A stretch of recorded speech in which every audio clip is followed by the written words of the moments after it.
자세한 내용 알아보도록 하겠습니다. 방금 AP 기자의 화면을 잠깐 봤습니다만 기자들이 이제 본격적으로 풍계리에서 취재한 내용을 전송하기 시작한 것 같아요. 아직 인터넷 사정이라든가 이런 것들이 여의치 않아서 본격적으로 들어오는 것 같지는 않은데, 자, 풍계리에 대해서 좀 더 자세히 짚어보도록 하겠습니다. 이번에 언론만 현장으로 초청을 하고 전문가들을 부르지 않았어요. 그건 어떤 의미가 있다고 봐야 될까요?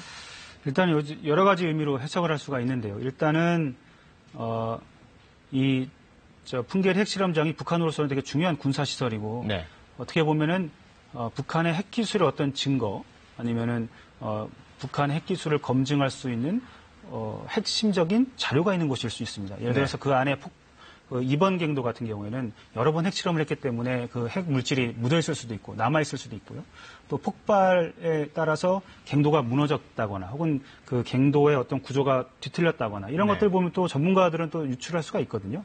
그러니까 그런 것들 면에서 좀 일단 감춰놓겠다, 이런 의미일 수 있고, 또 한 가지는 어떤 홍보 효과를 봤을 때 언론들만 충분히 데려가도 내가 비핵화 의지를 일단 그 첫 발을 내디뎠다는 거는 보일 수 있다. 이 입구에 섰다라는 거는 충분히 보일 수 있다. 이렇게 판단할 수 있습니다. 또 단지 근데 그렇다면 이렇게 붕괴된 상황에서 검증이 되겠느냐, 이런 제 의견이 좀 분분한데,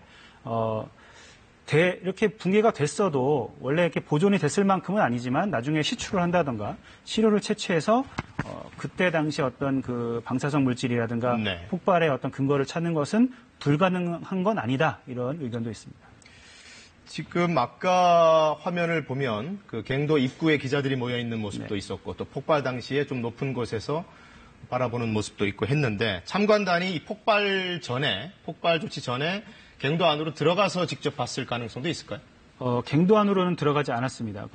전해온 내용을 보면은 갱도 입구까지만, 이렇게 지금 보이시는 것처럼요, 갱도 입구까지만 와서 안내를 한 것으로 알려져 있고요. 갱도 안에는 좀 위험한 것도 있고, 그리고 또 아까 말씀드린 것처럼 갱도 자체가 공개되면은 어떤 그 핵기술에 대한 그 원치 않는 부분까지도 공개할 수 있는 부분이거든요. 그러니까 그렇게 해서 좀 제어를 한 것 같고요. 지금 보시는 것처럼 좀 막사가 보이고요. 그리고 이제 폭발 연기가 이제 피어오르지 않습니까? 영상이 들어온 것 같은데, 자, 시청자 여러분께서는 풍계리 핵실험장 폐쇄 영상을, 방금 들어온 영상을 보고 계십니다. 지금 갱도 입구가 아닌 것 같은데요, 저 영상은? 아니, 갱도 입구 같습니다. 왜냐하면 폭파시켜서 그것을 이제 막았지 않습니까? 그러니까 저게 지금 막사가 있는 부분을 봐서는 2번이 아닐까 싶기도 한데요. 막사 근처에는 2번과 4번이 있을 것으로 지도상은 나오거든요. 여러 차례 폭발이. 아까 그 외신 기자들이 전해온 내용을 보면 한 곳에서 폭발음이 2번 들리기도 했다라고 했는데, 지금은 4번 정도 들린 것 같습니다. 그러니까 이게 연쇄적으로 폭발시킨 곳이 지금 갱도를 폭발시키기도 했고요. 그 다음에 11시에는 2번 갱도와 관측소를 폭파했고, 2시에는 4번 갱도와 단야장이라고 해서 이제 그 금속을 재련하는 곳을 폭파시켰고요. 그 다음에 한 3시쯤이 다 돼서는 생활본부, 지금 보이는 이게 아마 생활본부 같은데요. 지금 근로자들이 있던 곳이겠죠. 그런 곳을 폭파했습니다. 물론 지금은 이제 영상을 보고 추정을 하는 것이고요. 정확하게는 이제 그 취재된 내용이 들어와야 알 것 같은데, 지금까지 공개됐던 지도나 이런 것을 보면은, 저 밑에는 이제 좀 넓은 공간에 생활 공간이 있었고, 갱도 앞에는 약간 막사나 이렇게 그 임시적 그 연구진들이나 이런 그 관리자들이 머무는 그런 곳이 있었습니다. 아까 사진으로만 봤던 것보다는 폭발 규모가 꽤 더 큰 것으로 이렇게 보입니다. 근데 아까 그 사진 같은 경우는 이제 어느 순간에 찍었는지를 모르기 때문에 정확한 규모를 파악할 수는 없고요. 단지 그 막사 옆에서 피어오르는 연기를 봤을 때는 연기가 한 20-30m까지도 올라갔다고 볼 수 있거든요. 지금 2번 이제 무너진 거죠. 두 번째고 세 번째, 네 번째가 더 이어지는 것 같습니다. 그 CNN 기자는 그 축구공 모양의 폭탄들을 거의 쭉 연결해서 폭파시켰다, 이렇게 전했었거든요. 그러니까, 그리고 또 무너진 그 돌이나 이런 잔해가 입구를 막았다, 이렇게 얘기를 했고요. 또 폭발음이 2번씩 안에서 한 번, 입구에서 한 번. 그러니까 안에서부터 붕괴시켰다라고도 볼 수가 있는 건데, 정확한 내용은 한번 그 내용이 들어와 봐야 할 것 같습니다. 이런 폭발이 크게 3곳에서 진행됐다고 보면 되겠죠? 그렇죠. 2번, 3번, 4번에서 진행된 걸로 파악이 됩니다. 자, 그리고 지금 전문가님도 한번 나와 계신데, 교수님 지금 어떻게 보고 계십니까? 저 영상 혹시 보셨는지? 저 폭발 영상만 보고는 사실 그 입구는 확실히 공사를 했는데요. 네. 핵실험장을 다시 사용할 수 없게 만든다는 것은 입구보다는 사실 내부 갱도가 어떻게 되느냐 문제인데 내부 갱도까지는 폭발시키진 않은 것으로 보입니다. 그런데 실제로 내부는 그 화강으로 된 터널이기 때문에 그것을 전체를 폭파시킨다는 것은 뭐 불가능하지는 않겠지만 그렇게 된다면 엄청난 화약과 또 그냥 그 아까 CNN 기자가 말한 것처럼 구형의 폭탄 이런 걸로는 되지 않고 암석에 전부 구멍을 뚫어가지고 거기다 넣고 또 폭발시켜서 함몰시켜야 되는데 그렇다고 하더라도 그게 완전히 못 쓰게 된다고 보기는 어렵거든요. 일단 그렇기 때문에 저것은 그 갱도 입구와 주변의 시설들을 파괴해가지고 자기들이 그 실험장을 다시 사용하지 않겠다는 하나의 의지를 보여준 것이지 저게 다시 사용할 수 없다. 물론 시간은 걸립니다. 그러지만 그 입구를 복구하기 어렵다면 합시 측면에서 터널을 파서 안으로 이동하고 연결하고 또 주위 시설들을 하면은 복구하면은 다시 쓸 수는 있겠지만 그러자면 상당한 시간이 많이 걸리겠죠. 그래서 일단은 의지를 보였다고 볼 수 있겠습니다. 자, 시청자 여러분께서는 지금 3번 갱도와 관측소의 폭파 상황을 어제 오후 4시 2분의 상황을 보고 계십니다. 지금 국제기자단이 원산으로 이동을 해서 송출한 영상이 이제 들어오기 시작했습니다. 지금 보고 계신 것은 갱도 내부인 것으로 추정이 됩니다. 폭발 이후가 될까요? 이전이 될까요? 저 상황이? 그러니까 공동기자단이 보내온 그 내용에 보면요. 2번 갱도, 원래 제가 할 때 2번 갱도에서 군인 4명이 2번 갱도와 관측소를 폭발 준비를 공개를 했고요.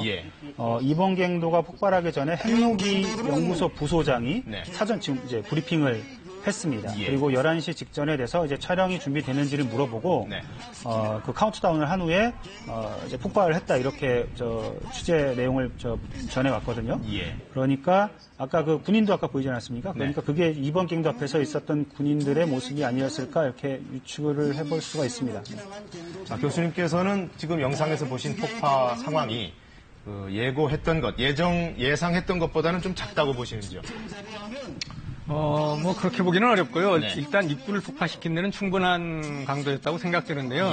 그 터널 전체를 폭파시키는 방법은 사실은 없다고 봐야 됩니다. 현실적으로. 왜냐하면 안에 그 핵실험을 하면은 뭐 이번에 그 북한이 6차까지 핵실험인데 적게는 1킬로톤, 많게는 몇십 킬로톤 정도 폭발력을 가졌는데 그 킬로톤이라는 것은 TNT로 따져 1000톤, 10킬로톤이면 TNT 만 톤에 해당하는 폭발력이거든요. 그런 폭발력을 갖고도 무너지지 않는 갱도이기 때문에 그것을 완전히 붕괴시킬 방법은 없다고 보여집니다. 그리고 또 그동안 수차례 핵실험으로 인해서 뭐 지반이라든가 이런 것들이 좀 약해져 있던 것도 요인이 될 수 있겠죠. 자, 시청자 여러분께서는 지금 풍계리 핵실험장 현장의 폭파 영상을 보고 계십니다. 국제기자단이 원산으로 이동을 해서 이제 막 영상을 송출하기 시작했고 방금 들어온 영상을 시청자 여러분께서는 보고 계십니다. 총 4번의 그렇죠. 4번이죠. 그렇죠. 그리고 지금 이제 관측소에서 기자단이 보고 있는데 저 관측 전망대가 3번과 4번 사이에 있습니다. 저 방향으로 따지면 4번이 서쪽에 있고요. 3번이 남쪽에 있는 곳이거든요. 그리고 1번은 이렇게 산 중턱을 넘어서 오히려 반대편에 있습니다. 그러니까 1번은 이미 폐쇄가 됐고요. 2번과 4번, 3번을 다 볼 수 있는 지역에서 지금 관측 그 전망대가 마련이 된 상태입니다. 자, 아까 시청자 여러분께서 일부부터 보셨던 사진은 북한 조선중앙통신이 공개를 했던 스틸 사진이고 지금 보고 계신 영상은 국제기자단이 공동으로 보내온 영상을 보고 계십니다. 자, 어제 오후부터 아마 원산으로 이동을 했을 텐데 워낙에 이동 시간이 오래 걸리기 때문에 지금에야 아마 영상이 들어오는 것으로 보입니다. 일단 그 냉각탑 폭발할 때도 이제 좀 장거리에서 저희 방송용 카메라로 이제 이렇게 줌인을 해서 찍었거든요. 지금도 거리를 정확히 알 수는 없지만 이 방송용 카메라이기 때문에 나름 안전 거리를 좀 유지를 했을 것으로 보입니다. 일단은 그 방호복을 입고 있지는 않지만 북한에서는 공식적으로 방사능 유출은 없었다라고 얘기를 하고 있는데요. 아마 이제 귀국을 하게 되면 또 이렇게 검사를 하게 되겠죠. 교수님 어떻게 보십니까?